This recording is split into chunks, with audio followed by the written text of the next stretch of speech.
Right. Yes. So I was saying the fact that Robert Mugabe was on targeted sanctions, in other words, he couldn't be allowed to travel to the Western world, would actually have made these people give them enough time to work for their country.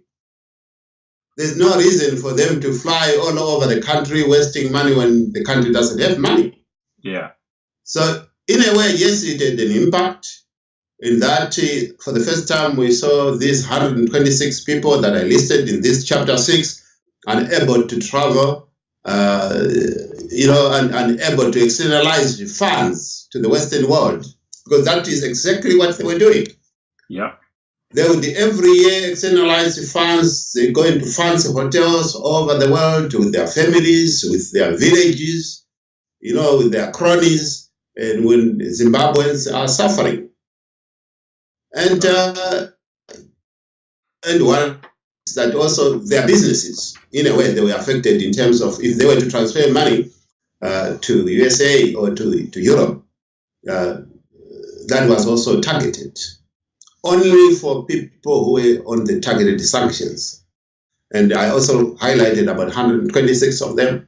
I can mention some of the names. Again, Robert Mugabe is one. Emerson Mnangagwa, Sekeramai, Sidney Sekeramai, Xavier Kasukuwere is on targeted sanctions. Obet Mpofu. And you see, they were right. They normally don't just put you under targeted sanctions without proper due research.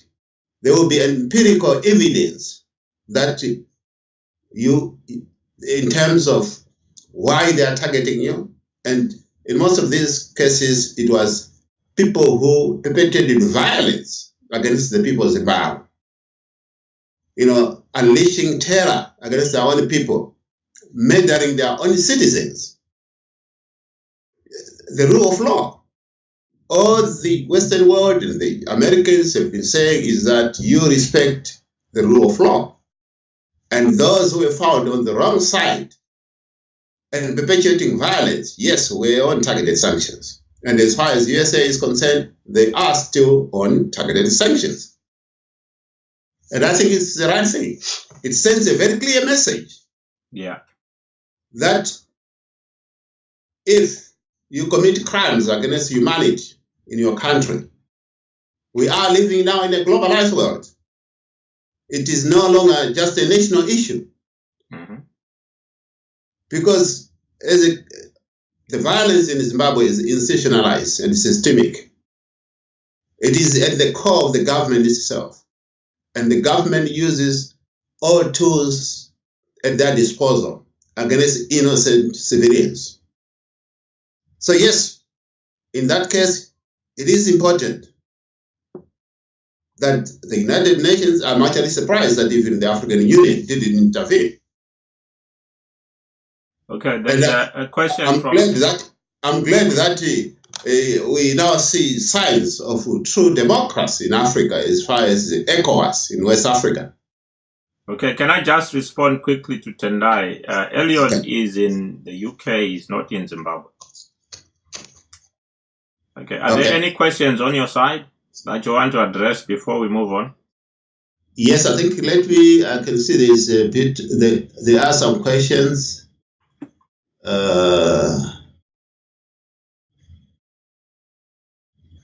Right, you are right. Okay, I think most of these are not questions, but confirmation on what I am saying. Okay. I'll keep scanning. If there are any questions, then I think I will pick them up. Okay, so can we move on to the issue? Okay, first of all, I forgot to congratulate Cameroon on winning the Africa Cup of Nations today. Well done to them, to Cameroon. And well done to Egypt for reaching the finals. And well done to Zimbabwe for taking part, although we left quite early. I wanted to touch on the issue of Pastor Ivan Mawarire, who has been rearrested. We know he was arrested before he left Zimbabwe. He stood trial within 24 hours. He there were rumors that he might be sentenced to life in prison for what the government was saying is a treasonous offense, in which he was mobilizing people to boycott, just boycott the country in general. And then we know that he was released. He then went to South Africa. He said he will be back. Then eventually ended up in the United States. We know he had a young family, a young wife who was also pregnant, 8 months. So the rationale or his reasoning probably was that he was putting his family first. But there's been mixed reactions now with his return, because upon his return to Zimbabwe, on his own this time, he's left his family in the United States. He has been arrested. He was arrested at the airport, on arrival. He was taken to Harare Central Police Station, and reportedly he is now in Chikurubi Maximum, Section D, which is reserved for murderers and rapists and hardcore criminals. So that's where he's reported to be right now. And I think he's only going to reappear in court on the 17th. Bail has been, I don't know whether it's been applied for or denied, but he's not out on bail, so he's still incarcerated. But before we continue with Pastor Mawarire, we know there's also another pastor, Pastor Mgadza, who is also incarcerated. I think he's the famous Victoria Falls pastor who stood with a placard in protest against the president when the president had a meeting in Victoria Falls. Reportedly, he's also in prison, and people are asking which prison he's in, because no one seems to know where he is or how he is and all that. So what is your take on the mixed reactions with the Pastor Mawarire in particular? Yes, I think I've been following the case of Pastor Mawarire, and I think it is very unfortunate that he was arrested. I believe, Zimbabwe has got a very clear constitution in terms of freedom of expression and freedom of speech. And as far as I understand, he has not committed any offense other than to express his own feelings and what he sees. It's not criminal to say Mugabe is old, because he is old, 93 years. And it's not a crime to say that ZANU-PF has failed as a party and as a government for the past 36 years. They failed the people of Zimbabwe. That is not a crime. And it's not a crime to call for them to resign and give way for people who can actually improve the lives of the people of Zimbabwe. People who be accountable, people who actually will respect the rule of law of Zimbabwe. 37 years after independence, we have nothing to show for our independence other than scars of brutality by the regime. So yes, Pastor Mawarire has done virtually nothing to deserve an arrest. All he was doing was to express his own views, his own opinion, his own aghast with what is happening within Zimbabwe. And it is permitted, it's enshrined in the Constitution of Zimbabwe. But it shows that the ZANU-PF government itself has got an ideological bankruptcy. And this is why it always tried to find a scapegoat for its own failings, including these targeted sanctions. So we hope and trust that the courts will actually interpret accordingly, according to the Constitution, and that you'll be acquitted. We hope that it will be earlier than anticipated, because there's no reason whatsoever to continue to incarcerate him. There are murderers out there, murderers who are actually ZANU-PF. MPs, some of them ZANU-PF ministers, they've not been arrested, they've not been brought to book, despite various cries for arrest and evidence pointing to that direction. But here we are, we continue to arrest the opposition, to arrest civic groups. Yes, before it has been a trend whereby the government would arrest opposition parties. It is a new trend now that they are arresting civic groups or civic activists. But yes, it is quite shocking. I think it doesn't do Zimbabwe good at all, both within the region, internationally, in the eyes even of investors. You know, it means we are not respecting our own constitution at all. Yeah. And Zimbabwe is what it is now because of lack of rule of law. So I hope and trust that he will be found not guilty, and then he can continue in his civic role and improve the people of Zimbabwe and conscientize the people of Zimbabwe. Now, I think you also touched about Pastor Mugadza. Yes.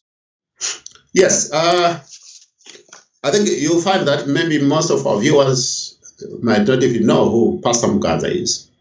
But he's a fearless person who staged his one-man demonstration in Victoria Falls when there was a summit in Victoria Falls, in which he was denouncing Mugabe, calling Robert Mugabe to step down, in a similar fashion to Itai Dzamara. And it was a matter of time that they would to arrest him. He was lucky to have lasted long enough than Itai Dzamara, who then disappeared, and up to now they've not accounted for him. So it is unfortunate that Zimbabweans, we don't seem to support each other, especially our foot soldiers, who day in, day out, they are being incarcerated. And, well, Pastor Mawarire's case has been like a high profile because of the previous events. Now, if you look at Pastor Mugadza, he was like a lone demonstrator. But I would expect that we Zimbabweans would support every Zimbabwean who is fighting a noble cause, irrespective of political parties, for as long as that person is fighting the regime of Robert Mugabe, because that is what we want. Whether you are fighting as an opposition, whether you are fighting as a civic activist, whether you are fighting as just an individual, this is the time for us to come together. And as we faced 2018, for as long as Zimbabweans we are not united, we have got a challenge at our hands. And we need to be united to be able to defeat. If you think that ZANU-PF is imploding, and that is a no-starter in terms of 2018, without us coming with strategies that are new strategies to unseat this regime, probably we'll find ourselves in 2018 speaking the same language, crying for rigged elections. And I cannot envisage another year of 5 years by ZANU-PF come 2018. So yes, I call upon all Zimbabweans to unite. And I think it is very important that people, apart from this social media politics, people need to be involved. People need to come out there and get involved, be it registration. Now we are talking about the ZEC is saying they are introducing biometric voter electoral system. But again, Lita Makarawa has just confirmed that the biometric does not extend to the polling station. It's only for registration purposes. So ZANU-PF will still be able to rig elections because they will be using the paper format at the polling stations. And we know what that means. For as long as Zimbabweans, we are not united, Zimbabweans will act role in liberating ourselves. ZANU-PF will continue. We'll continue to unleash violence and we'll continue to rig elections. So the time is now for us to get united, be it in terms of making sure that we vote.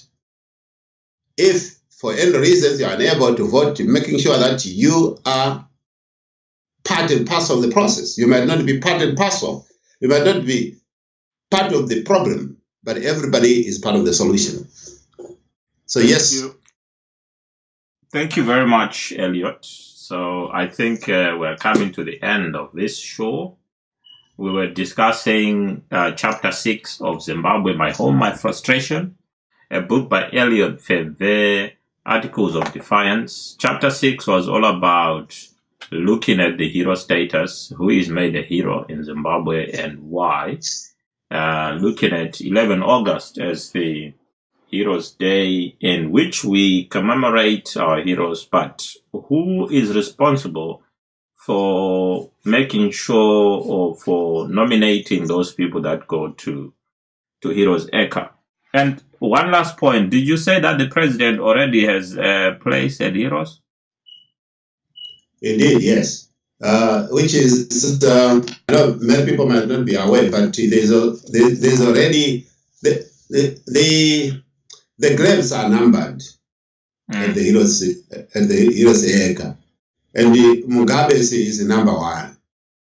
So it's not, and it's not yet occupied. So it's number 1. So he's got a reserved grave already, which is actually labeled number 1. Thank you again, Elliot, and thank you, viewers, for watching. Oscar, thank you for joining us. TC, Cyprian, Raymond, ¿cómo está, compadre? Aquí estamos.